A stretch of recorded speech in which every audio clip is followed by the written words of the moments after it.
Praise the lord. దేవుని నామానికి మహిమ కలిగిన గాక. దేవుని వాక్యాన్ని ధ్యానం చేద్దాం. లూకా సువార్త 24:1-7 వాక్యము.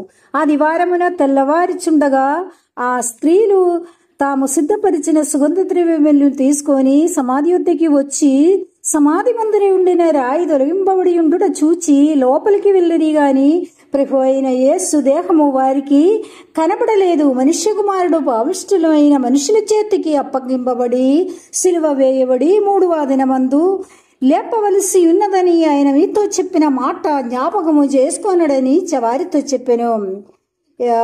ఇంకా ఒక వాక్యం కూడా చదువుతున్నాను. 2 Corinthians 13:4 బలహీనతను బట్టి ఆయన సిలువ వేయబడెను, గాని దేవుని శక్తిని బట్టి జీవించుచున్నాడు. మేమును ఆయన యందుండి బలహీనులు అయి ఉన్నాము గాని మీ ఏడల దేవుని శక్తిని బట్టి ఆయనతో కూడా జీవము గల వారము. హల్లెలూయా. Jesus is alive. యేసు సజీవంగా ఉన్నాడు. ఈస్టర్ అంటే యేసు క్రీస్తు యొక్క పునరుత్థానము. ఇది దేవుని యొక్క జ్ఞాపకము. రోమ సామ్రాజ్యం ఒక సమాధి యేసుని దాచలేదు. అతడు మృతుల్లో నుండి లేచాడు. లూకా సువార్త 24:1-7 వాక్యాలు దేవుని యొక్క దూత చెప్పిన మాటలు.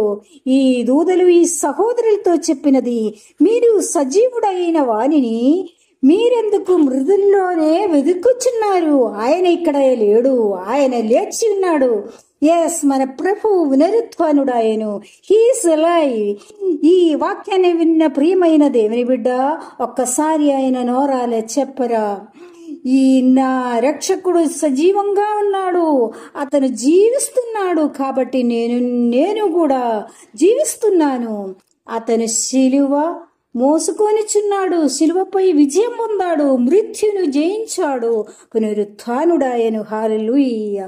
సో ఇంకా అతనికి మరణము లేడు. ఆయన యొక్క శిలువ మరణం ద్వారా మనకు రెండో మరణము లేవు. So I am blessed.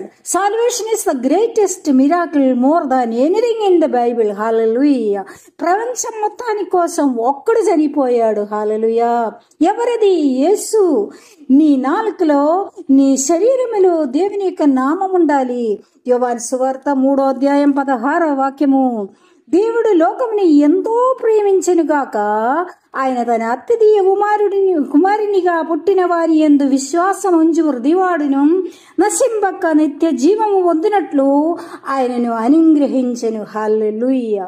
For God so loved the world that he gave his only begotten Son, that whoever believes in him should not perish but have everlasting life. Hallelujah. యేసు లోకానికి ఎందుకు వచ్చాడు? ప్రపంచాన్ని రక్షించడానికి, లేదా మమ్మల్ని రక్షించడానికి. యేసు ఏ యొక్క మతాన్ని కట్టుకోవడానికి రాలేదు. ప్రియమైన మీరు క్రీస్తును అంగీకరింపలేకపోతే ఈ క్షణమే మీరు యేసుని రక్షకునిగా స్వీకరింపగలరు. హల్లెలూయా. God bless you.